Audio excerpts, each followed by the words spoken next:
Hi, folks. We're having a good day today, and let me be the first welcome you to Autism Rocks and Rolls. Now, before we begin, I must note that I'm not a doctor or psychiatrist. If you're starting to diagnosed with autism, please see the physician. I was based on my experiences. That's the right to the intro and natural. They're found on televisiontunes.com and YT to mp3.info. I also have a mission statement I'd like to review with all of you. The mission of Autism Rocks and Rolls is to take the negative stigma off of autism and other conditions that may think are disabilities. People on the spectrum are not broken. Those with conditions do not want to be fixed. There is no need for pettiness, and there's nothing to be sorry about. I also have some paid for the following. I have to talk about the Yoho General Store in Greene County. Marcy Cook's company is a well-liked attraction. It is a general store and restaurant well known for its excellent ice cream and Southern-inspired cuisine. Feel free to visit this wonderful place. We now must discuss Shipley Drywall. They are based in Bloomington, Indiana, and provide assistance with your home. We treat your home like it is ours, as they say. Call them at 812-825-1893 if you require any house repairs. Both you and they will benefit from this service. Now, I'm going to go to Bedford and check out Salt Creek Brewery. It is a craft beer brewery offering live music. What makes this place special is everything is finished in a workshop. You should go there since you won't forget what you experienced there. The next on the list is my Buffalo Wings and Rings in Bedford, Indiana. They won't bother you making this the greatest bunch of wings and rings ever. Because of the warm atmosphere and kind staff, you will leave this institution smiling. And there are also some people I'd like to thank. First, I would love to thank all the parents who were on my last episode. And C220, you got to have a try for more information. But what amazing people and even better parents. These are the parents that are true mothers and fathers. So please check them out and their information. I also want to thank David Kubayak from the Bluebird in Bloomington, Indiana, for letting us have winter concerts for our movement. You rock, man. Also, last month we had our October board meeting. Through this meeting, we worked out that the Hairbangers Ball event will be dedicated to Autism Rocks and Rolls. Make sure to attend. It will be a blast. And several Wednesdays ago, I attended Patapalooza, and it was a great time because I made a couple of friends, and both of them were on my parents' episode. Also, the speeches were fantastic. Thank you, Kimberly Crow and Michelle Abram, for planning this event. It was great. Also, I was nominated for the Hamilton Center Awards through Patty Daner. Although I did not win, it was still an honor to be nominated. Thank you to all who were involved with this. Plus, I want to thank Tim Muller through Kind Tree. He invited me to a social event where I got to meet people that were very similar to who I am. Thank you, Tim. It was awesome. And recently, our board member, Stephen Ryan, gave the president, Gina Mitchell, constructive criticism on how to make her book better. We both thank you for helping us with this humongous project. And since the last episode, I have been on 2 podcasts. I was on the Everything and Nothing podcast with Adrian Barrett and the Wishing Wellness podcast with Allison Cheyenne. What awesome podcasts. Now, it's that time, everyone. We actually had to draw for our shirt. Our new shirt item coming up, or I guess our next design for our shirt. And the winner is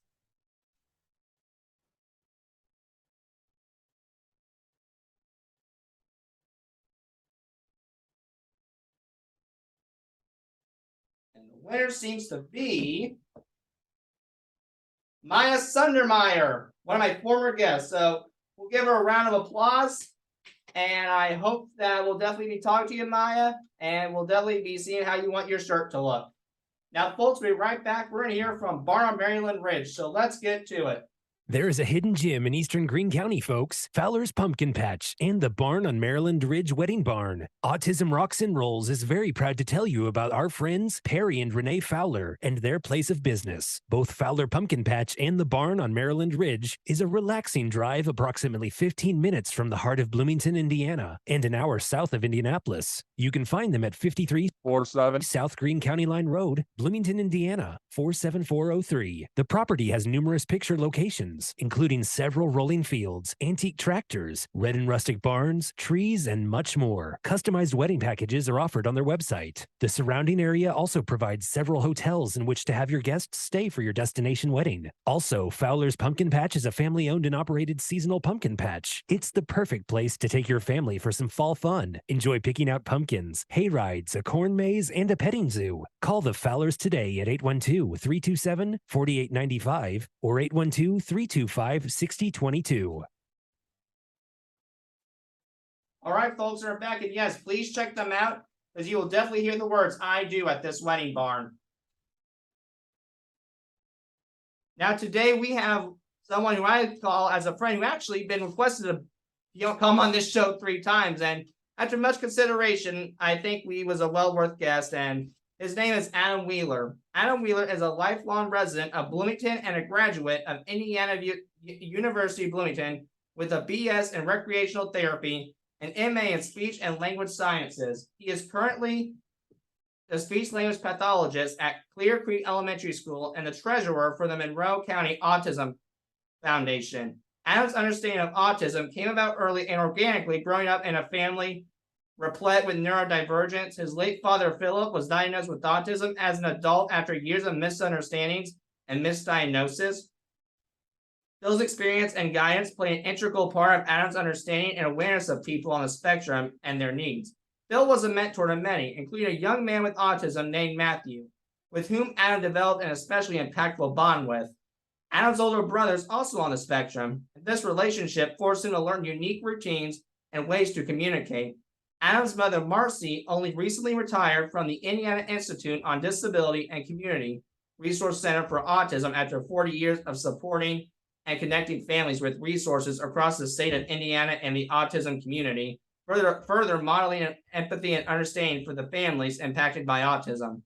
At 12 years old, Adam answered an advertisement for a simple babysitting position. As fate would have it, the little boy had autism and he was just 3. And over their 20 years together, Adam naturally mentored Benny through developing language, navigating emotions, building relationships, strengthening academics, and learning adaptive skills. Adam followed this approach to regularly organize playgroups for families he worked for, a skill which he had honed and continued to this day. These groups are completely child-led, with an adult acting only as a conduit for connection, model for skills, and mediator to encourage empathy and understanding.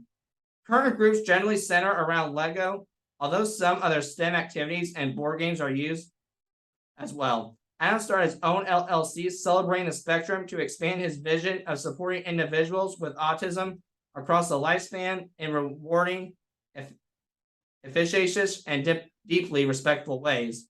So let's welcome this great guy to the show. Adam, how are we doing, man? I'm good. How are you, Sam? I'm doing wonderful, man. Thanks for having me. Not a problem. So my first question I want to ask you is, what does being involved with the autism field mean to you? Wow, what a question. Well, I mean, it's more than just a job or a career path for me. I mean, it really, it's like a calling. My life centers around both professionally and privately, just helping people with autism better access resources in their community and be better understood in a, like you say, in a non-stigmatized way. Right, and that is the important part, the non-stigmatized way, because there are some people out there who just try to poke the bear and, in all honestly, try to say that, oh, we're not normal, we need to be fixed. And as I said in my mission, we don't need to be fixed. That needs to get out of people's heads. I completely agree. I think if it was approached like, you know, a lot of other qualities or personality traits are approached, and it's just like, well, this is just one component of someone's personality and makes them who they are. It's not something, you know, if someone is, you know, creative and you know, caring, you wouldn't say, well, we need to change that about them, or, you know, well, I like the caring part, let's get rid of the creative, right? You know, you take the whole person for who they are. And, you know, if people have autism, that's part of who they are. And sometimes that means they need more support. Sometimes it means they need more understanding, right? So yeah, and what bothers me about it, though, is people say it's them totally. No, it's not. There's more to them than just the autism.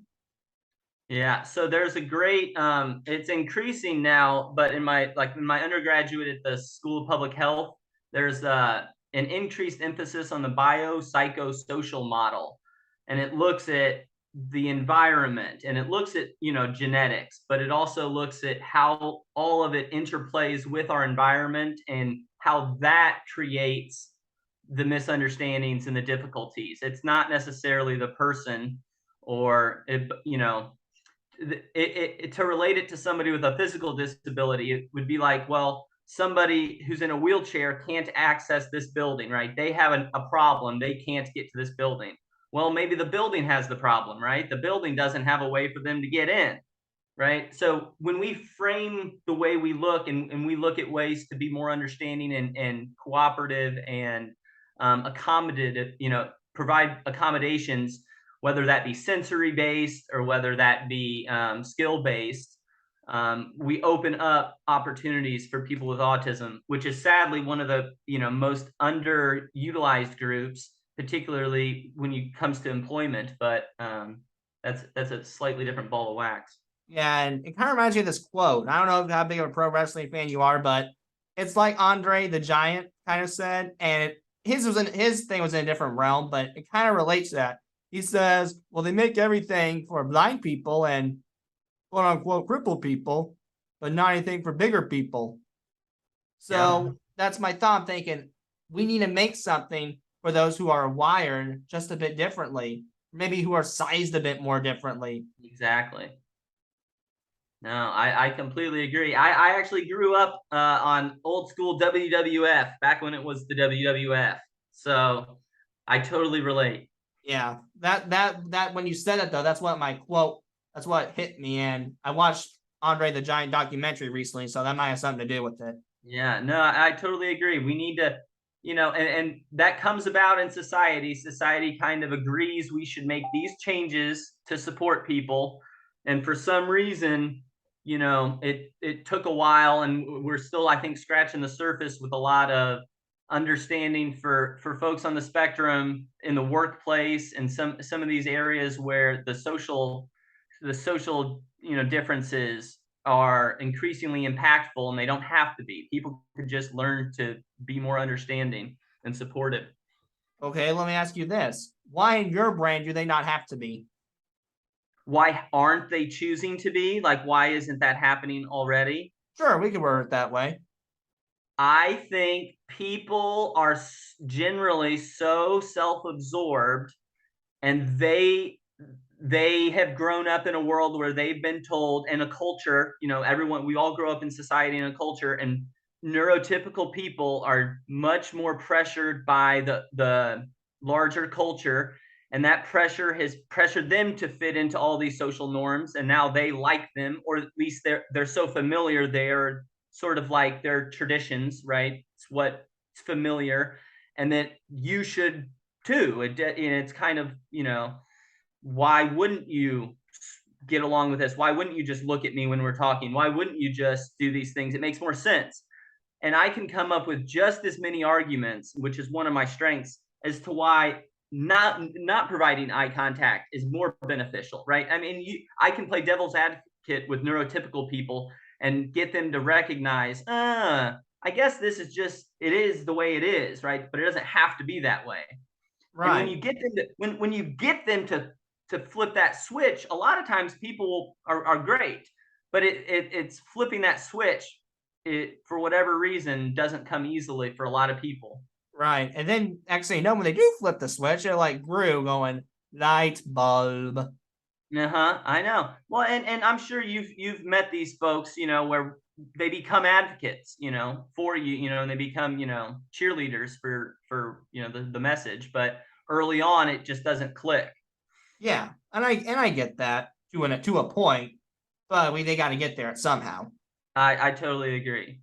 Now, what were your initial thoughts when you learned that you were going to be involved with autism, like involved with the field? Well, so I guess that would go back to that first time I responded to a babysitting position when I was 12 years old, and the 3-year-old boy had autism. He was just recently diagnosed, so that was my first like official like introduction to it, beyond just what my mom had explained to me about why my dad acted kind of the way he did, and my mom and my brother acted the way he kind of did, and that type of a thing. But that's really what sparked my desire to want to work with people with different needs and different abilities. It was I don't even know how, it was almost like a religious experience, and I just saw this child who was nonverbal and was self-injurious. He would bang his head, he would bite himself and things. And then I could see how I could help him, and I could see his growth and his comfort increase and his anxieties decrease and his joy and his words coming about. And it was just inspiring, and it just sort of, it hit me that that's what I wanted to do. Right. Right. And I think, okay, let's go into a little bit more specific. Was there a specific moment that you thought, okay, yep, I want to get involved? So I knew from that point, I knew without a doubt I wanted to support people, particularly with autism, but really, just be an advocate for those with disabilities. So when I went to college initially, I was going to go for pre-law and plan to be a lawyer to work on advocacy for disability groups. But as soon as I started that, I recognized, based on my earlier work with Benny and some of these other boys with autism, that I needed to work with people. I needed to connect with them. So I think the point at which I knew I wanted to do what I'm doing now, one-on-one and group work with people, was when I started to look at pre-law stuff and recognize that I didn't want to do that, and I needed to work with people, and talk to them and learn who they were and learn, how to help them on a personal level. Okay, that makes more sense. And we're going to talk more about this 3-year-old that you worked with in a bit.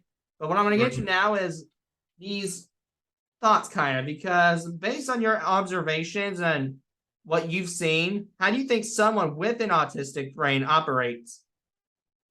So I'm not gonna generalize, because everyone everyone's still an individual with autism, right?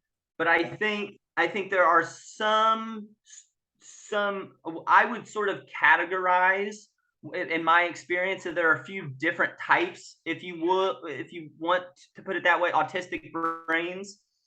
And I think if you tried to boil a commonality down between them, it would be rationality. That folks on the spectrum, their brain operates in what tries to be the most direct, effective way to get to a problem, and that in a rational way that doesn't take into account a lot of other components, right? Prevailing emotions, or what people around them are thinking, those types of things. So for certain sets of problems, and you see this in fields of engineering and some of this, that's why you see so many folks on the spectrum excelling in software engineering and structural engineering and all kinds of things. The brain is wired to solve problems rationally in a stepwise manner. Right. But then there's some, though, that don't. Yes, I had exactly. a guest who Right. shall So then remain nameless for his privacy. He skipped steps. Yep. So and again, so that's why I was but so even folks that I know that are more, I know folks on the spectrum that are incredibly social, but they struggle with culturally accepted social cues, right? But the thought of autism is, oh, well, they don't like social stuff. And that's another huge thing I'm trying to get people to understand and stop saying and putting out there. It may look different. It may not be what you think social stuff looks like, but everybody likes social connection. We are social animals. It's just like I said, if your brain is very rational, it might not, conform to some of those abstract and social things that don't really make sense. There are a lot of things that, and that's why you don't have around the world, cultures do things differently. If you're embarrassed in a lot of Southeast Asian cultures, you're supposed to bow and laugh. And here, if you were getting reprimanded by your boss, if you laughed at him, you'd get in real big trouble. You're supposed to sit there and look at them in the eye. It would be incredibly disrespectful if you did that in another culture, but we're all human. So again, it's a little bit arbitrary. And I think you see that a lot of people with autism, it just, you cut through that. It's a waste of time to worry about some of that sometimes. Cut straight to the chase, you know? Yeah, that's on with me. I'm the type of person who's cut straight to the chase. Okay, don't go around the wheel, go on the wheel. But Yeah. when you Say stop, what you mean and mean what you say what you mean. Yeah. Say what you mean and mean what you say. Yep. I agree with that. Now, what is the most rewarding and the most difficult part of being involved with the spectrum? Oh, that's a good question. Professionally or both professionally and personally? Let's go professionally and personally. Professionally, what's probably the most difficult is always finding the right strength and energy to work with clients, right? So, sometimes I'm busy 67 hours, 60 or 70 hours a week across varying capacities, but always supporting individuals with some level of disability or, some level of extra need. So I think professionally, it's not unique to autism. It's just unique to caregiving, and I'm sure nurses and, teachers and everyone kind of, it's just being able to have the emotional support and readiness and, smile and right attitude and not let things, that keeping that going throughout, even when it's been a really long week, is very difficult, but necessary if you're going to be in that type of position. So what you're summarizing, and I'm just trying to clarify the answer for myself as well, is Sure. basically keeping a positive attitude, That's regardless right. of what happens, even though your client may not understand this norm, or you have to be realistic, say, but okay, this might happen in the future. Well, yeah, and it could. I mean, I've got clients that are very physical, right? So when they have outbursts, sometimes it's very physical.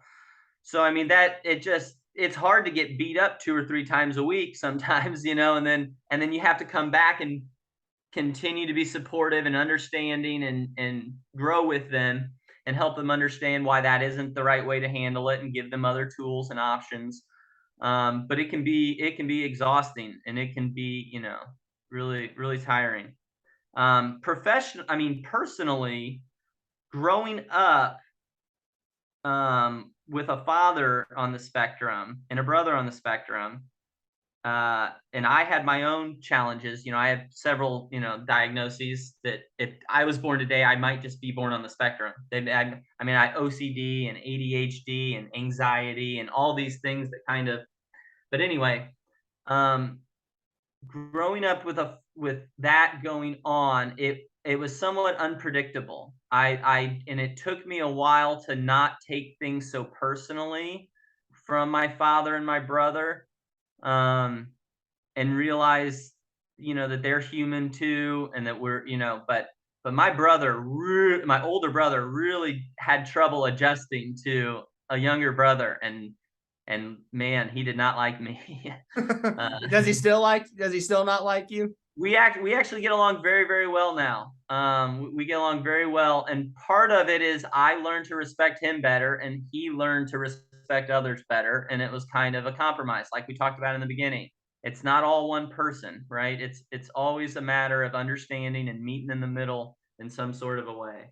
Oh, my grandfather would be loving this right now, because trust me, he's a firm believer in meeting in the middle, and he had to do that a lot as Yeah, I I was think growing it's up. one thing we're missing a lot of probably today. Oh yeah, and it's hard for me to admit it. There are some things I'm like, okay, it's not happening, non-negotiable. I mean, it's Yeah. not me being a ruthless tyrant or a brat. It's just me saying I cannot cope with this, or this is the way it has to be for myself, or the task will not get done. Sure. And exactly, it's like you said, as long as that's not putting undue burden on other people, that's your prerogative. That's your, you go at your pace with your supports or whatever, right? As long as your supports don't include screaming at everyone as you get it done, right? Right. So Now, I totally agree with you, Sam. thank you. Now, what advice would you give to anyone else who is thinking about being involved with autism or in your field? Well, speech language pathology in general, and I'll throw recreational therapy in there too. Both of them are outstanding fields. Um, and I think you could do whatever you want in either of them. So recreational therapy, you can work in veteran hospitals, actual hospitals, nursing homes, addiction recovery centers are some of the main places. And speech language pathologists are in nursing homes, hospitals, schools, um, and really very desirable field. And you can work with all kinds of populations, just children, just older adults. So I think as a field, it's really great. Even if you don't, so if you don't know, if you're not stuck on one population or another, or one disability or group or anything like that, you have a lot of flexibility. You can change over time.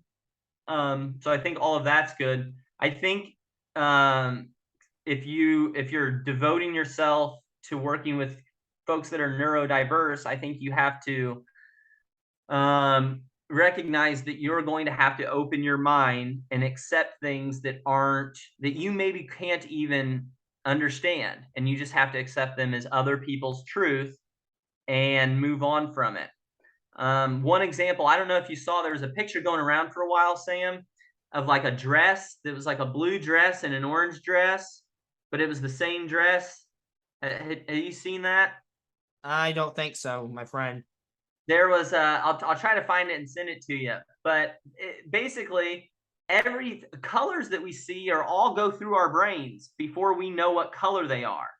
Our brains are interpreting that, and there are some colors that are just at the right spot on the color spectrum, that some people see it as a gold and some people see it as a kind of purple. And it just goes to show, if someone told you, oh, that's a gold dress, you could have a big fight because somebody else would go to the grave saying, no, that's a purple dress. Well, guess what? You're both right. And I think that's the message more people need to understand about neurodiverse individuals. There's more than one way to get the same answer. I 100% agree with you, because someone says something else doesn't mean they're right. And let's be honest here. With that case, my first question is, where's the scientific facts? Where's the scientific facts that states, okay, it's gold, okay, it's purple, okay, we can proclaim it. Where's your evidence? Yeah, so if there's what they would use is a spectrometer, and they can tell you the gradient, they can tell you the color, but that doesn't mean to the people seeing it that it's just the reason, a lot of people have hearing sensitivities, right? And they wear headphones. Well, that's because they hear louder. Noises affect those folks differently. To tell them, no, you don't need those headphones, just get used to it, you'll get used to it, that is like torture. That is not respecting someone's. That's like how they used to make people be right-handed instead of left-handed, and it was. I mean, it's a form of abuse. It kind of is, because there's a is. story with that. I'm sensitive feelings as well, not like emotional, but like external. And for the Sure. listeners, you can see 123 sensitive feelings. More information on that, but mine is a wet t-shirt. You will not. I will not go in a pool, lake, river without the shirt off, because when I come out, the shirt is torturous. It is like, honestly, a vice grip on my stomach and on my side. It's like, get this off of me. Get this off of me. This is not. This is a pinchy feeling that is unbearable. I don't like being wet ever, unless it's because I'm swimming or whatever, or if I get caught in there, I hate being caught in the rain. It really just, and I can't explain it. People tell me, oh, you're being a whatever. Well, buddy, you neurotypical people have their things that are whatever. but they're socially acceptable and they're allowed to complain all day long about them. But neurotypical people have things, they complain they're weird and they get written off as being dramatic or something. It's really obnoxious. Sensory feelings does not mean dramatic. That just means a barrier that can or cannot be overcome. And because believe me, I think sometimes with that wet shirt, I hate complaining about it as much as you hate hearing about it. Yeah, exactly. And yeah, I mean, I totally get you. So, yeah, I forgot what started that, but I wish people could be more understanding of the fact that our brains don't process things the same, and that you just have to understand that it's just different. It's like three different paths in the woods, right? And one path might look the most direct, but neurotypical people neurodiverse people might not be able to take that path. They need to take the other path so it is faster for them, It would honestly solve the world's problems if we could all get there. I'm with you, Sam. That's my mission. But I thank you for that. Now I am curious though. My mother told me a lot about you, but how did you hear about my show? So, my first path I crossed was when COVID started. I bought some masks that you were making, and then I had just either stayed connected on Facebook or something, and then I just kept seeing stuff, and and then I think we did a fundraising sort of joint thing with you in the MCAF one time too, in the Autism Foundation. Maybe not, or we started to and it didn't work. So anyway, our paths have kind of overlapped a few times and everything. So it may have been Battle of the Lights, is what you're thinking of. I think that is. That is because we know one of our parents, and for the listeners, C220, you got 220, you got to try for more information. But Alexis McClure was on there, and she is she has a daughter who's nonverbal. She's phenomenal, but yeah, that's how I think we may have. I think that was connected. Yep. So, and I'm just curious, and just what do you like about the work specifically? Do you like the podcast? Do you like the merch? Did you like the mask? I mean, do you like the fact that I'm a supported person? I mean, what is it? I mean, I'm always looking. I needed masks, and I figured if I was going to buy masks, I might as well buy masks that support, a cause that has a mission, that I believe in, like you did. As far as continuing it, I mean, like I said, I grew up, I knew Mankind, Mick Foley, growing up. So, I'm always amazed at some of the guests you get. I had breakfast with Temple Grandin at a convention in Florida, in Orlando, when I was maybe 10 years old. She cussed like a sailor in front of me, and as the takeaway, I go, wow, she cussed a lot in front of a child. That's funny. She has never cussed in front of us. That's right? It was funny, and maybe things have changed. But my mom, she had a pretty close relationship with my mom through her work. But yeah, so I think primarily I'm impressed with your ability to do good interviews and get good guests. I would say if you ask me for what I would say is the single thing I admire about the show. Well, first of all, thank you. But I'll tell you what I do straight up. I just asked. Like, hey. I will literally go to their Facebook Messenger, their Twitter account, their Instagram account, or whatever the majority of the celebrity uses. And each celebrity is different. But I just asked, like, hey, this is what I do, man. What do you think? Good for you, Sam. It's all you can do, really. That's what right. I think might be part of the problem with people these days, is they're too afraid to ask.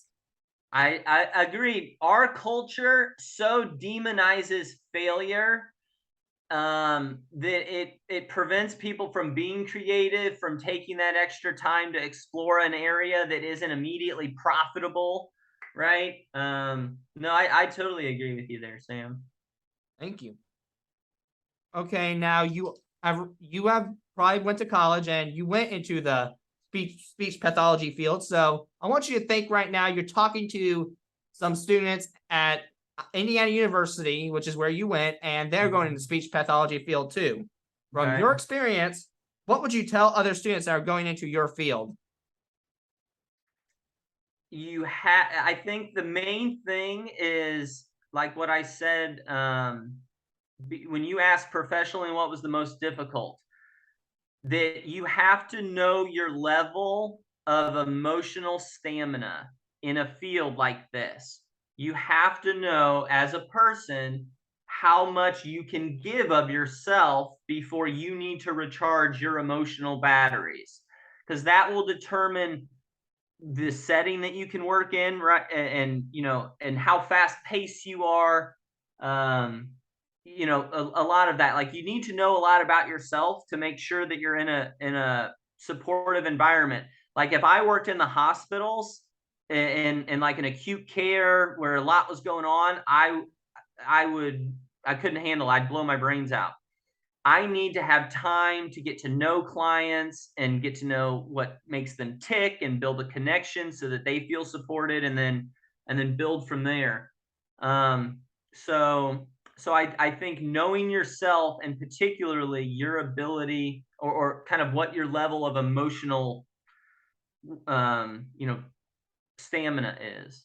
Ryan, there's a perfect example of that, because before I got into this podcast, I really wish I would have done that, because what I know about myself now is I am very patient with children and animals. I've Oh always yeah. been like that. I'm surprised I am. I won't lie to you there, but I've been very patient with animals, children. But what I'm not patient with is electronics. Yet I'm Mm, writing a podcast. there you go. That's So funny. poopy on me, but I wish I would have figured that out before I started the podcast. Sure. So I wish I could have done some self-reflection there. Yeah, but I'm sure you've picked it up. I mean, so sometimes there's a few hurdles. I think it's worth getting over, because I think you getting your message out there is I think that is big for you, don't you, Sam? I would agree with you there. I mean, definitely, definitely took 16 years in the making to make the message, but at least I'm doing it now Yeah. versus never. Hey, and I don't know if you follow Gary V at all, Gary Vaynerchuk, but he's got a good message about that. It's like it's never too late, you know, and just always, you know, you've got time. You've got time. Just change it now. Do better now. Yeah. So, You can start your life at any point, really, is what oh, I've heard. beautiful, Sam. Now, I do want to know about your job a little more. So, you're an elementary school speech pathologist.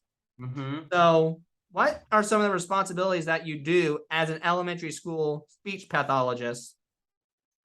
So I'm responsible for screening and evaluation of students suspected of having speech or language impairments.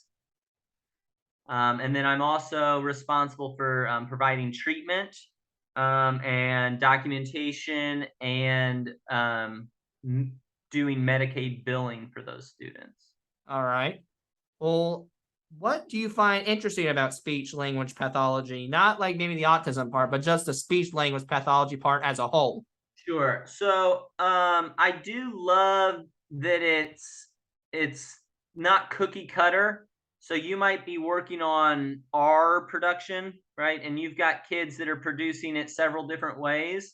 And sometimes kids will respond to one cue or one method of producing the R and not the other, or vice versa. And there, as far as language impairments go, the different ways that those can present, it's fun for me. It's a did you ever watch House? Did you ever watch the TV show House? No, I'm afraid not. Oh, it's famous for diagnosing really hard things. It's fun for me to you know, identify the trick or the thing that, you know, really works this time, or, you know, makes a lot of growth. Because like I said, it's not just obvious. It's not like, oh, this kid does this, do this, now they're better. Sometimes it's more art than science, if that makes sense. Yes, because in a sense, what I'm hearing is you kind of have to build build the stairs and go up the stair. Actually, let me scratch it, not build the stairs, go up the stairs, but you could take your time going up it. Yeah, or I build a ramp, right? If they're, for the, or whatever it is. I like your analogy there. I provide the scaffolding, but every student needs different scaffolding. Yeah, I would agree with that. Now part of your job is what I've heard through speech pathologist, and I was a speech therapy, so I know this is what they do or part of their job. They have to do IEPs. So what steps do you take when writing individualized education programs, or as they're called, IEPs? Good question. I do a lot of that. It is not my favorite part because I do a lot of it. But it's paperwork, right? Who loves paperwork? But it's super important. So that's why we do it. The IEP is the legal document which guarantees services for students identified as having some speech, language, or other special education eligibility. And that could be for things like attention issues or anxiety issues, things like that, or behavioral, emotional, intellectual. And what that document, you asked me what it was like, what goes into creating one. So it always starts with the concerns of the parent, because again, this is a document that guarantees that the student is getting access to the public education that their peers do. As you pointed out earlier, it's the scaffolding. This document essentially outlines all of the supports that are necessary and will be provided for a student to access their school education the same way that all peers would, regardless of any eligibility. So in a sense, the scaffolding is kind of like a railing for the. Yep, it's the supports, it's the steps, it's the thing that you hang the doors on. It's however you get up. It's the rungs of the ladder, right? It's a matter of, some people can use a regular ladder. Some people need the rungs closer together. Some people need a ramp, right? The IEP is what tells us what we need to provide the student so that they can have the same education opportunities as everyone else. And that includes developing relevant and attainable and measurable goals. That includes outlining how many minutes will be spent with the student, generally by the week, but it's always different how it's prescribed in there. The level of those supports, whether they'll be group or individual, sometimes it's a combination, right? All of that is outlined. So it's identifying the concerns of the parent, and if the student's old enough, the student as well, and then developing goals and supports, developing goals so that they can address their concerns, and then the supports that are necessary to achieve those goals. Right. It's a long-winded answer to get you there, but it's a long document. So it is. And believe me, I've heard teachers who are in that field like, oh my God, you gotta be kidding me. I do not want to do this. And oh boy, I bet I've now hearing about it. I was always wondering, like, why in the heck do they complain about that? It can't be that bad. But then now hearing it, oh boy. Well, yeah, and I'll tell you, it goes back to overall support and staffing. It would be less if there were 2 SLPs in my building, right? Or if all the teachers had half as many students in their classes, right? It would be like, oh, I've got 2 students with IEPs. Tell me what I can do to support them. But as it is, the class is overflowing. They've got 6 IEPs and they're going, oh, it's too much. It's too much. So again, we have to see things from both sides, right? And the teachers need more help and support, and the students need more help and support, right? It can be both at the same time. Yeah. And speaking of both, so I want to get more into your job. So I can probably imagine that the worst part of it is getting kicked twice a week. I can probably imagine that's probably being the worst. But we don't have to go into that. But I do want to know, what is probably, you would say, the most fulfilling part of your job?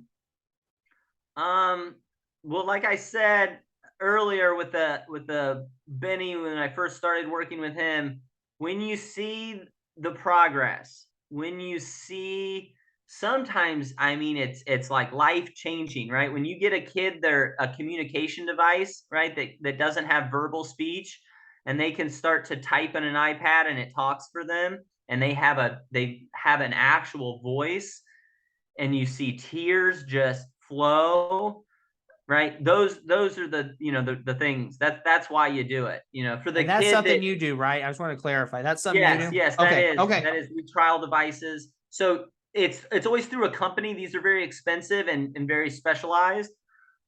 But we initiate the trial and help the trial go through.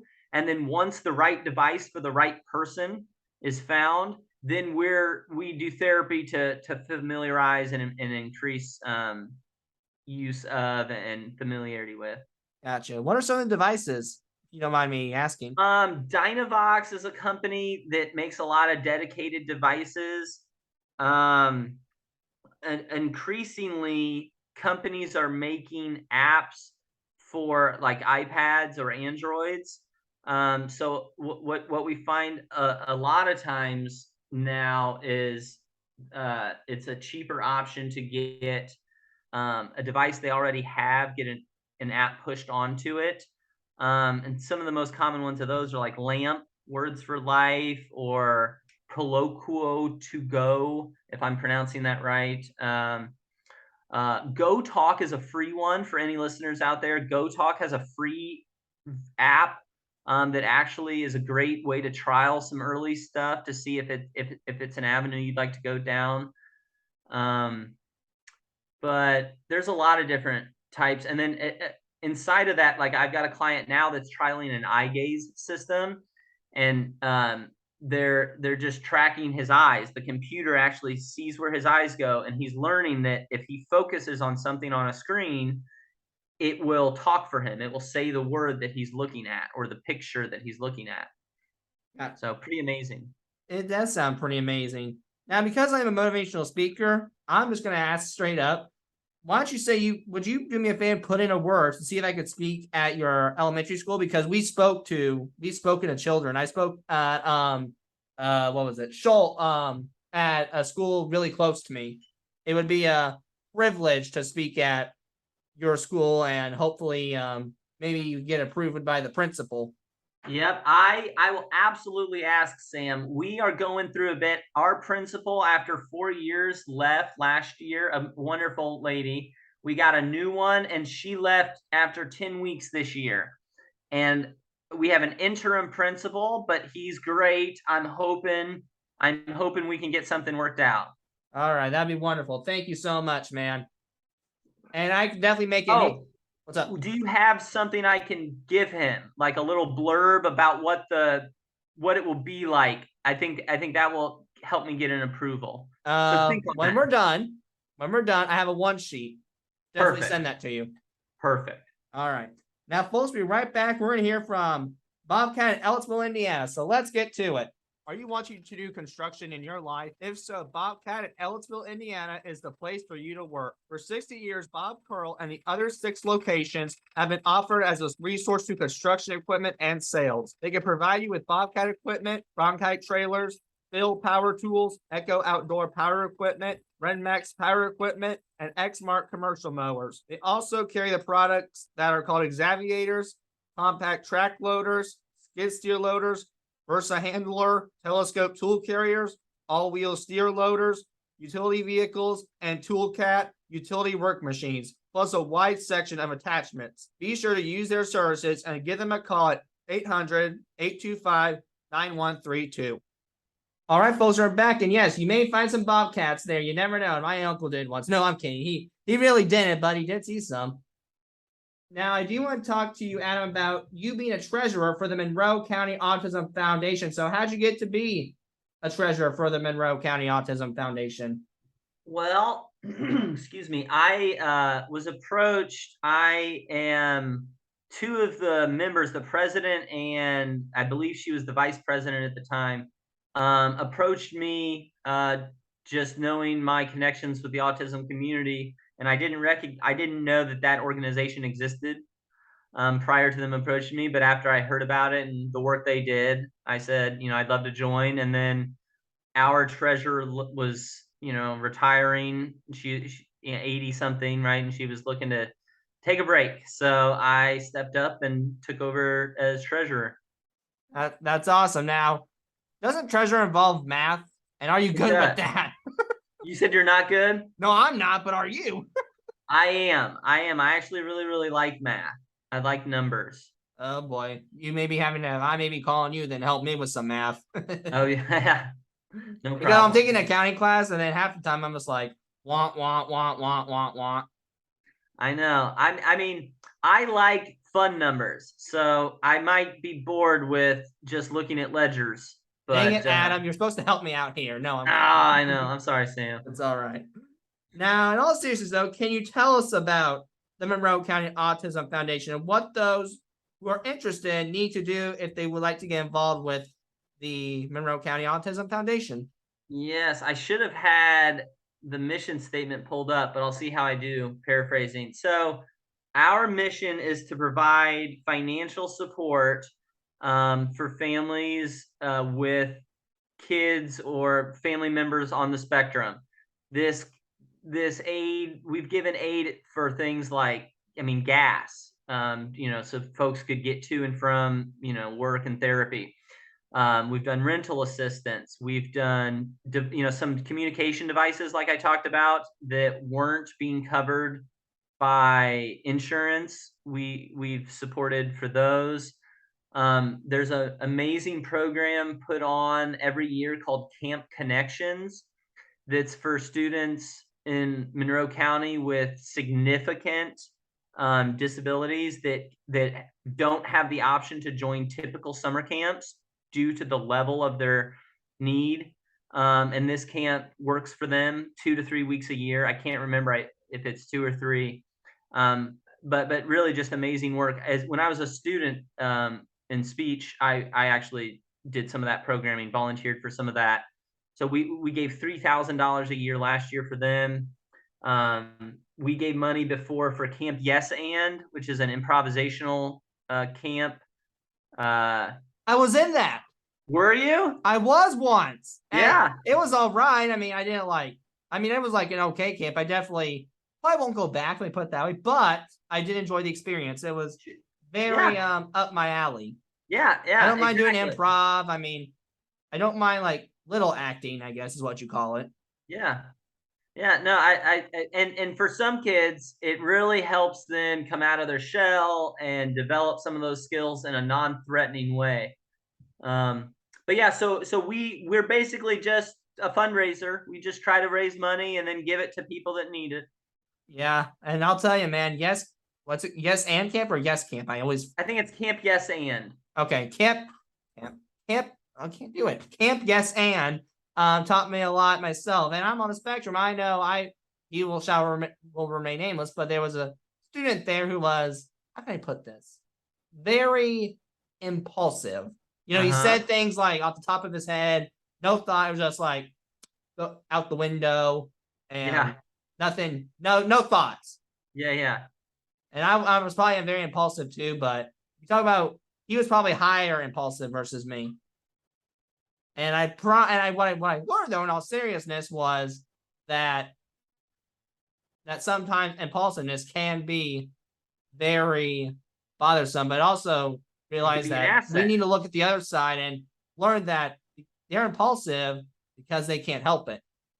Yep. Well, and also there are times impulsivity is an asset, right? I'll tell you something my dad always told me growing up. My dad could wake up and hear things that no one else could. He could hyper focus on potential threats better than anyone I'd ever met and have ever met. Well, in today's world, that's not very helpful, right? But if you were in war, or if you lived 3,000, 4,000 years ago, when, we might still be having, very little shelter or way to protect ourselves, having somebody that could stay up all night when everyone else slept and hear everything and be hyper aware, that would be an invaluable, skill. Today, it's a detriment, right? He's hyper, anxious when he doesn't have to be, but in a different, so again, all of these things can be utilized and honed to really be assets. Another thought I had that I would love to get off the ground. Tell me what you think about it, Sam. A lot of folks on the spectrum are really great at noticing inconsistencies. And like if you're ever watching a TV show and the cup of water that they're drinking is full and then goes lower, and then the next time it's full again, and things like that because of editing.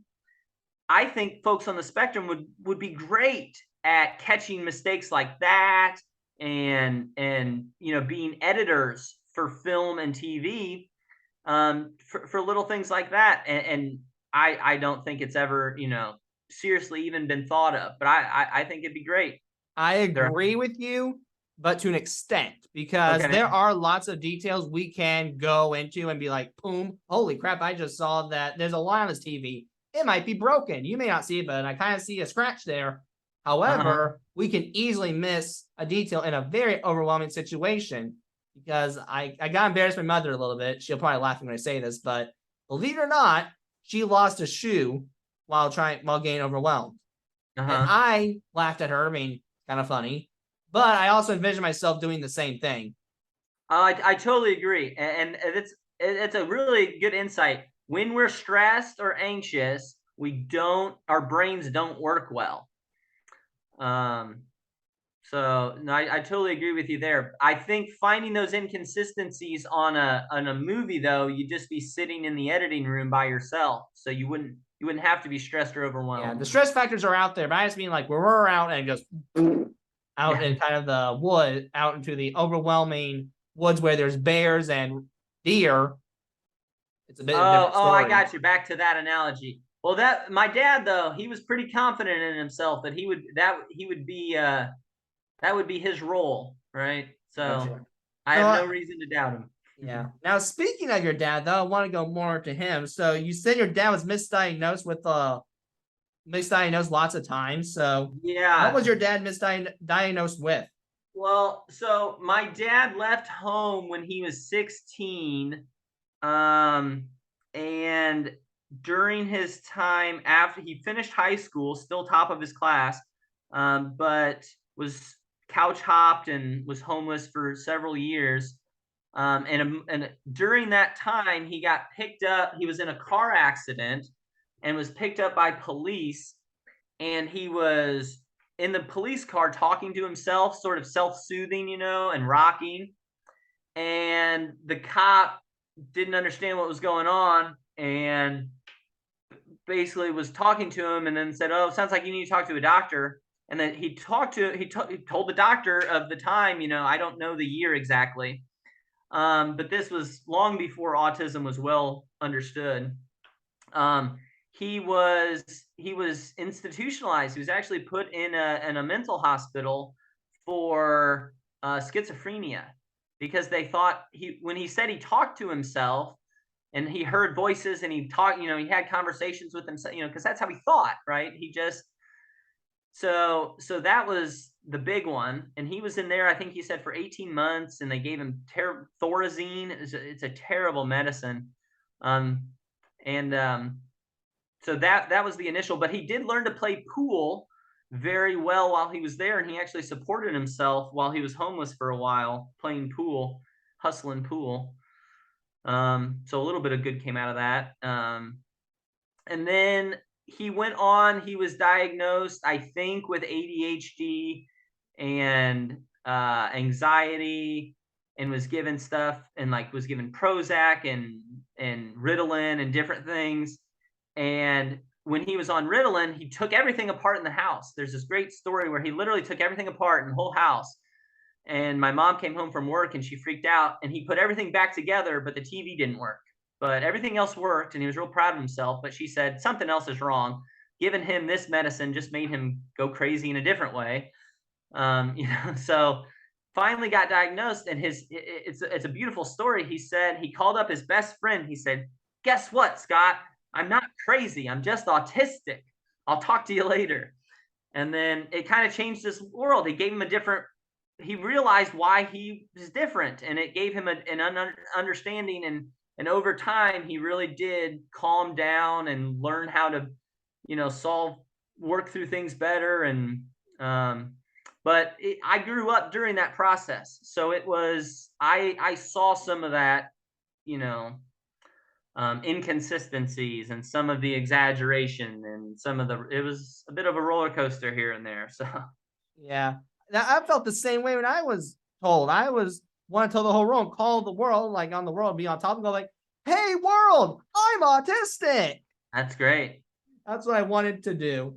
And I'll tell you, my brother doesn't like it as part of his identity. He doesn't, he recognizes it, but it's not like it's He's kind of like, cool. yeah, to each their own, right? And everyone takes it differently. I know folks that don't like it being known that they're on the spectrum. They like to, and that's their prerogative. That's their choice. I don't think that it's disrespectful or anything. I don't think it's somehow, it's how they choose to live their life.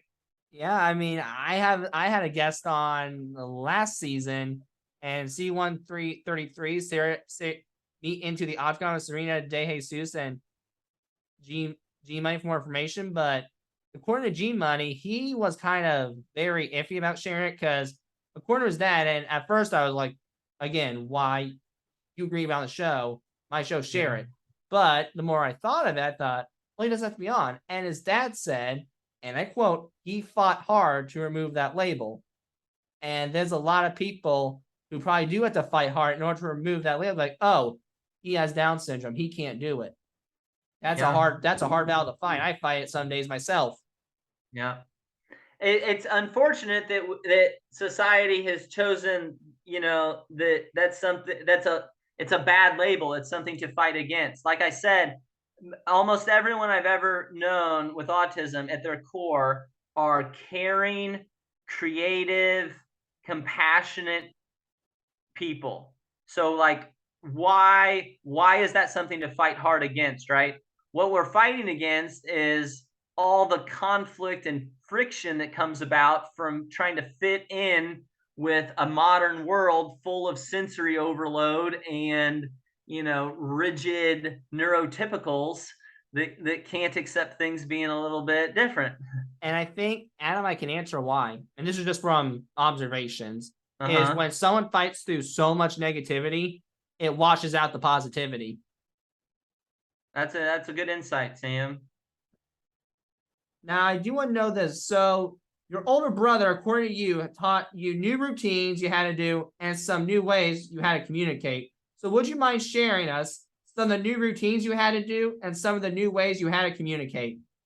Well, it's nothing too glamorous or glorious. But it's like he didn't always say what he meant or meant what he said, right? He didn't want something, he wouldn't tell me. He would wait until he got annoyed with it, and then he would slap me, or whatever. And it's like, whoa, you could have just said no. But so I learned to read between the lines a lot, and I learned to not take things personally. Early on, I took things personally, and I just hated him. I loved him, and I wanted him to think I was cool. He's my older brother, right? But I had a lot of animosity and a lot of what's the word? Grudge? Grudge, yeah. I mean, I had a grudge, sort of. That just built up because it's like I didn't understand. But when I learned to be less pushy and be more agreeable and move more at his space and be less loud around him, right? But these weren't things he asked for. These were things I had to just, through trial and error, figure out worked. And I think by being forced to do that so young, both for him and my father, for different things, right? I had a lot of reading between the lines and it sort of made me like a translator. Like if you grew up in a bilingual home, like a Spanish speaking home, your parents spoke Spanish and you translated for them. It's kind of like I learned to be a translator for folks on the spectrum. You know, Yeah, that's because I kind of what think we need that because autism sometimes is a foreign language. I And agree. It's it's a different. sometimes you say something, but you perceive it so way that the next person's like, what now? Exactly. It's like what you perceive, that word you used, and we talked about it earlier, perception. And it's not just sensory perception, it's your social perception, right? You took that away. I didn't mean it. And you have to just believe me that I didn't. And for some reason, neurotypical people aren't good at that. And I think the reason they're not good at that is neurotypical people, social lives are filled with dishonesty and putting on fronts. Nothing demonstrates that better than, Facebook photos, which have become the new family photo, right? Everyone has to look really great in the family photo, but as soon as it's done, everyone's fighting again. But you show everyone the perfect family photo, not the fighting. I think everyone should embrace the fighting, figure out why you're fighting, get over, and then you can move on, right? And you have a happier family. But I think the same thing can be said across working with folks on the spectrum and everything. You find the understanding, you meet them where they're at, and then you get at the root of the problem. And the root of the problem a lot of times is the environment. It's not the individual. It's a little bit the individual generally, but a lot of times a big part is the environment. I agree. Now, you know about your friend Benny? So, can you tell me about Benny, your friend, and how you got to mentor him? Well, like I said, it started out, I had a paper out for years and I was tired of getting up early. So in sixth grade, I answered an ad for a babysitter for a 3-year-old who needed a playmate, didn't say anything about autism. And within a year, I got trained in ABA therapy, but back then it was just called Lovaz, named after the guy I think that had recently sort of tailored it to autism therapy. And then sunrise therapy and some other things through his mom who kept. So I was immersed in a lot of different techniques and Reach High. The Audra who founded Reach High actually worked with him too. So I had a relationship with her as he was growing up. And I still see him every Christmas. We spend Christmas morning together. We go over there. He's a successful lube technician, and he's certified to do more than that. So from starting as someone who is nonverbal and self-injurious to someone who's graduated college and is self-sufficient and happy. Yeah, Can't and I ask for think anything if I better. remember correctly, I think Reach High sponsors me. Is that right? I think so. But speaking of the sponsors, we actually got to hear from another one. It's not Reach High. It'll be Rise Autism Therapy Services. So let's take a listen. Rise is a new ABA center committed to serving children and teenagers from 2 to 16 in Bloomington and Evansville, Indiana. They value quality of care over anything else. That is why their BCBAs have small caseloads so that your child is a priority. We are dedicated to supporting families in our community to make an impact that is lasting.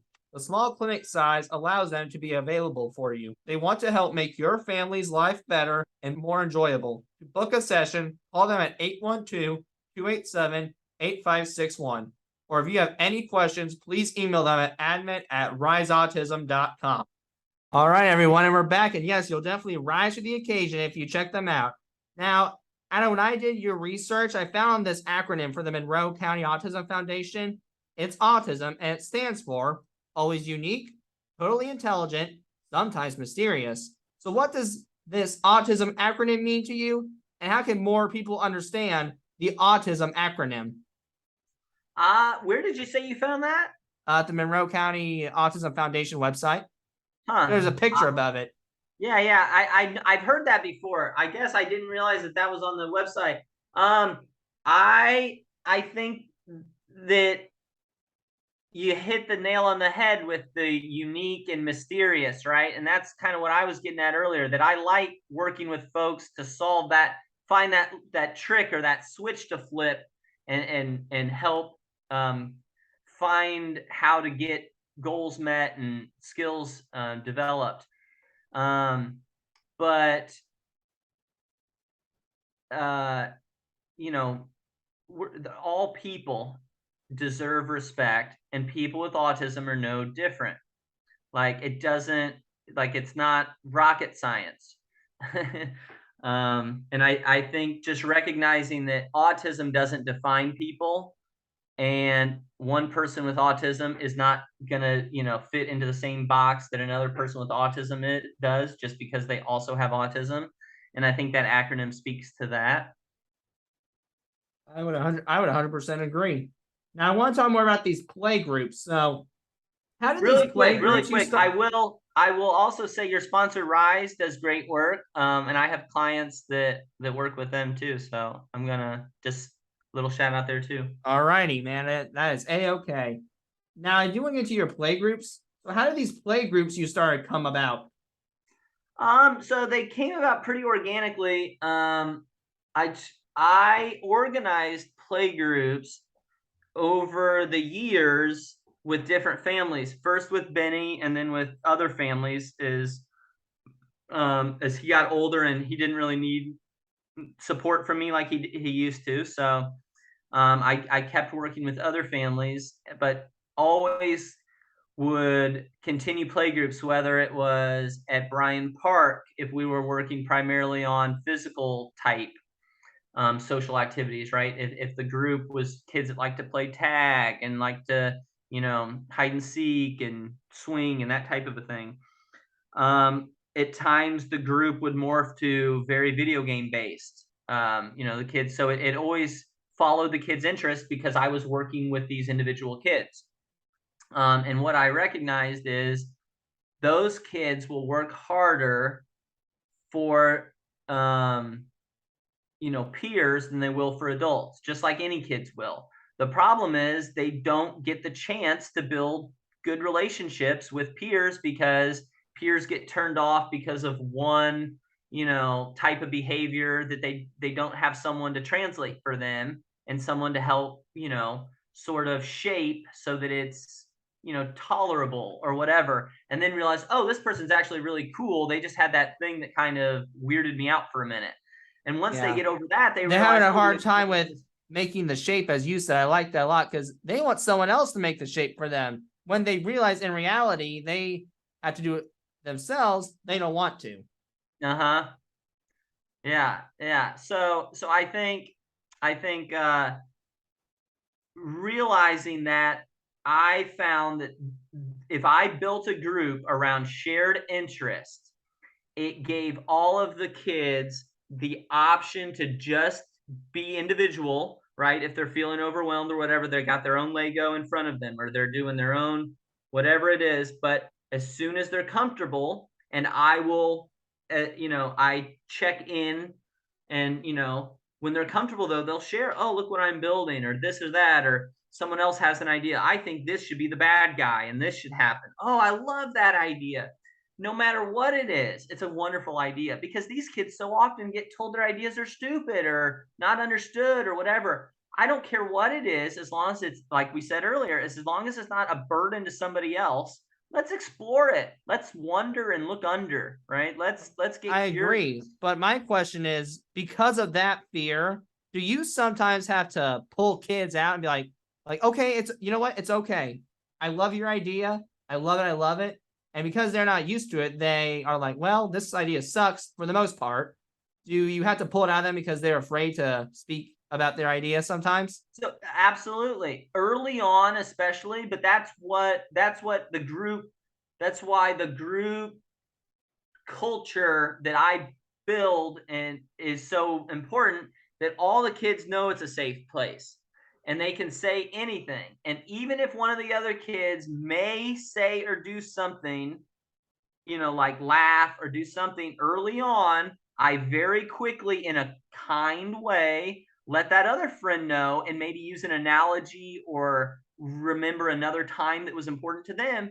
Say, hey, you wouldn't like this happening to you in this way. Let's move forward in a more positive and kind manner. And very, very quickly, they all become very respectful of each other.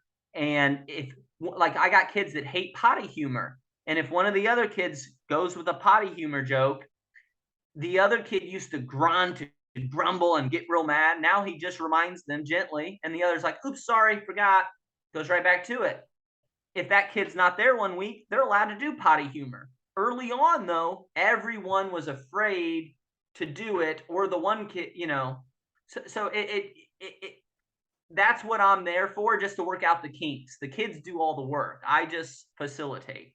And it seems like, and I'm just curious, have friendships been made out of these play groups? Oh, absolutely. Well, I mean, going all the way back to Benjamin, there's a group of 4 guys, and 2 of them call each other every week. And that's been going on for a decade. So that's the longest lasting. That's the original. But as far as the current groups, even folks that have dropped out, they share information. The parents have information. So once the kids feel comfortable enough, the kids have their own independent hangouts. They just go to each other's houses or hang out at the park. Yeah. But they continue to come to my groups because they enjoy, the I don't know, I'm trying to think of the right word. Atmosphere. The ambiance. The atmosphere. Atmosphere. Thank you, Sam. Not a problem. I'll be honest with you. I wish I would have found that like a while back ago or a long time ago, because I've never been included to a big group up until the year of 2022. The biggest first inclusive group, I would say, was at the time I went to Podfest, because while it was awesome and the podcasts were great and I made some awesome friends, everyone there was very polite and just wanted to hear more about you. And I know it's part of their business and part of their job, but it also seemed very genuine. Like, you're like, oh, I really want to know about you, man. It can be both. Yeah. Yep. But I'm just trying to state that it was genuine wanting to know you versus trying to, you heard the phrase blow smoke, right? Oh yeah. That's what I've had to deal with. But I went to Podfest, not like that at all. It was very new and very weird. And Sam, I think that's another really good point, is that too much in the field of working with folks with special needs, people look at it, like you said, that it's like, not pity exactly, but that, we're trying to, I don't know. I kind of lost it there. Something you were saying made me think about, that people, it's kind of patronizing. Sometimes therapy can be kind of patronizing, or you can be like, oh yeah, that's a great idea, but you really don't like it. Even if kids have ideas that I personally don't think or isn't the way I would go about it, I open my mind to celebrate their idea genuinely. Whereas a lot of times I think folks are like, oh, that's so da-da, but they don't really mean it. And kids pick up on that, even if they're on the spectrum, right? I mean, you have to, genuinely admire, these kids and what they're doing. To be honest with you, it's kind of funny. I ready to tell me, dude, that's the dumbest idea I've heard, versus faking like, oh, that's great. And Glenn, I deal with this a lot. I deal with it with a friend. You'll probably know who I am. It's actually one of my guests, VJ Yoho, and see a lot like yet opposites by VJ Yoho. And I can probably talk about this now because he knows he does this, and he sometimes will say the thing that people want to hear and not to hurt their feelings. I'm the complete opposite. I'll tell you how it is, whether you want to hear it or not. So maybe when he's like, oh, that's a great idea, because he doesn't want to hurt their feelings, and he's nicer than me, I'll put it that way. So we can definitely agree with that. So Sam, I love your word choice there. He's nicer than you. So the difference between nice and kind, right? Nice is telling you look great, even though you have spinach in your teeth. Kind is saying, hey, you got spinach in your teeth, right? Even though it might embarrass them a tiny bit, you're making them, no longer have spinach in their teeth. So I'm in your boat, Sam. I Yeah. believe as long as message is delivered with kindness, you should always tell the truth. Right. And that's something I didn't thought of. So now we know BJ's more nicer, Sam's more kinder. I agree. And I think kindness is more important because nice can be fake. Kindness is genuine, right? I'm telling you this because it might upset you, but I'm still telling you because I care about helping you in a way I want to. And I'm willing for you to be mad at me because I care that much. Right. I agree with that. But the only problem is, I think others don't perceive it that way. They take it very personally. Which goes back to perception, Sam. All goes back to changing people's perceptions. I love it. Thank you so much. Now, folks, we'll be right back. We're here from another sponsor, and it's another autism one. It's Unlocking the Spectrum. So let's get to it. At Unlocking the Spectrum, we are committed to making the highest quality ABA therapy accessible to all children with autism. We pride ourselves in offering fun, compassionate, and data-driven programs for individuals with autism and unparalleled support for their families. Our personalized approach means that every unique child is given just what they need to reach their maximum potential. We are so happy to support Sam in his mission of taking the stigma off of autism. You can learn more about our services and employment opportunities in both Indiana and Texas at unlockingthespectrum.com. or by calling 855-INFO-UTS. That's 855-INFO-UTS. All right, folks, we're back. And if you check that out, you'll definitely unlock the key to success. Now, Adam, I want to talk to you about this nonprofit you started, Celebrate the Spectrum. So what were the steps you had to do to start Celebrate the Spectrum?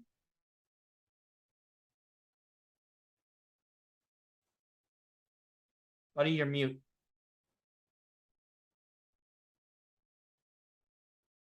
Adam, you're mute, buddy. Sorry, Sam. Oh, don't worry about that. It's actually not a nonprofit. I actually started it as a private business to provide therapy and consulting for families with family members on the spectrum. Oh, okay. Well, why don't you tell us about it then? Well, like I said, the playgroup is a component that I plan to have a designated location for sort of all day groups that can be rotating. But as it stands now, it's design groups and structured groups based on individual dynamics of students and likes. So there's like a Lego based group and a board game, card game based group. And I plan to expand those and have those be a sort of the foundation of the business growing up as it grows. Because like I said, I think you get the most growth and gains that are functional and that generalize when you do it play based and making those friendships, which are invaluable. I also just do one-on-one therapy in home for folks and consult with families to give a different viewpoint. Like I said, to change perception, to maybe help parents understand why their child might be doing something a certain way and how we can support them rather than, make them feel bad for whatever it is that they're doing that is part of who they are. Gotcha. Now, I did hear online you won the Gross Lewis Scholarship. So can you tell us about winning the Gross Lewis Scholarship and what it did for you? I did. How did you hear about that? I ran into it on YouTube. That's honestly, funny, yeah. I think it was the IU media must have posted it was, it on yeah. They did a little video about it. That was another, he was on the spectrum. That guy, he's a great guy. What was the question? I'm sorry, I got distracted. Don't worry about it. Can you tell us about like winning the Gross Lewis Scholarship and what it did for your career? Oh, well, it was great. I mean, it's neat. My name is on a plaque presumably forever in the IU union. He was a great guy to talk to. Really, the best part about the scholarship was talking to him. And he like let me call him other times. Like he's like, if you ever just want to talk and da da da. He's just this really great guy. Just a wealth of IU knowledge and sort of a polymath in his own right. So I think that was the best part of it. I was in, and it gave me $5,000 to put towards my grad school. So it was a nice chunk of change to help me in grad school. So it definitely didn't hurt getting the money. Yeah, it definitely probably didn't hurt the money. Now I want to go into your family actually. So can you tell us about your family and your lovely dog that I found you had, or maybe once had? You mean, so like my wife? Yeah, your wife and your dog. Yep. So my wife, Erica, is the director of program. I can't remember. She works at Mother Hubbard's Cupboard, and she is the director of like fundraising and grant writing and giving, and it manages their finances and budgets and things now. And she loves it. She's been there in various capacities, originally starting as a patron. Is that gonna help? No. Gotcha. And so that's what she does. And our dog Moki just had some cancer removed not that long ago. So we're hoping he's tip top again. And we've also got a kitty. We just call him Big Kitty. So yeah, Is we're he a big happy one? with- Is he a big What? kitty? Is his He is name a big kitty. He's a big one. Oh boy. I don't know if I live there though, because I'm not saying I hate cats, I'm just allergic to them. Yeah, I hear you. It was pretty bad once upon a time, but it's not bad now. I just know I can't sleep in cat fur. Sure.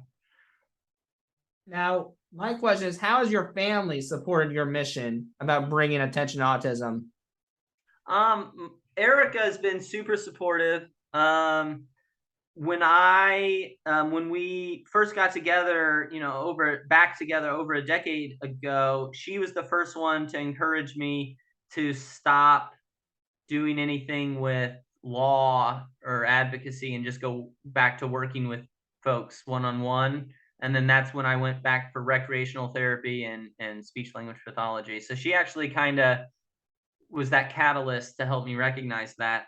And then she continues to be super supportive. She helps me organize the stuff, starting this business. She's helped me sort of organize things and get my ducks in a row there. Gotcha. And I'm guessing she's better getting ducks in a row than you are? Generally, if it's something I'm really into, or she might say obsessed with, I'm very good at it. But if it's not something I'm really, really interested in, I tend to not be great at keeping the train on the tracks. Got it. But hey, we all know our strengths and our weaknesses, and at least we realize them. That's Exactly. That's probably getting a start to be on the right track. Mm-hmm. Or at least maybe avoiding the train. There you go. Yeah. Now, folks, we'll be right back. We're here, our last ad, which is Great White Smoke. So let's get to it. In the town of Bloomington, Indiana, you can find the best barbecue meat at Great White Smoke. Owned by Dave White, Great White Smoke offers meat catering for events such as weddings and birthday parties. They've won awards such as the 2021 #1 food truck in America Grand Champion and the 2019 Kentuckyana Barbecue Pitmasters King of the Q. If you're looking for someone to cook meat for your event, then Dave is your guy. Book them for your next event at 812-229-7571. You can drop them an email on their contact page as well. All right, folks, and if you check it out, you won't be hearing smoke on the water, but you'll be definitely hearing smoke on the grill because, my friend, their meats are delicious. Now, speaking of delicious, I do have a question for you, Adam, about food. But before I get into it, I just want to let you know these are just for fun, and these are the last few. So the first for fun is, what is your paradise meal or favorite food, and why is it your favorite? My kind of guilty pleasure celebrating meal is probably a slab of beef ribs from King Gyro's in town. Have I heard of King Gyro's? I don't think I've been there. It's on the south side, right across from South High School, kind of. Yeah, no. But they do just an amazing beef rib, and it comes with fries and coleslaw and garlic bread. I really love it. Oh man, I like the ribs too. Do you like it with sauce, like lots of barbecue sauce? Oh, Or... it comes covered in sauce. It's super good. All right. I mean, you're my guy, man.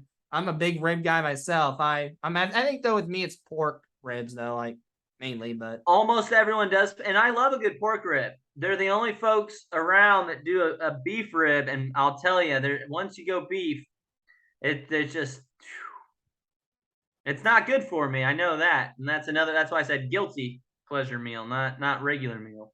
got it. Now, what is your favorite movie or TV show, and why do you like it?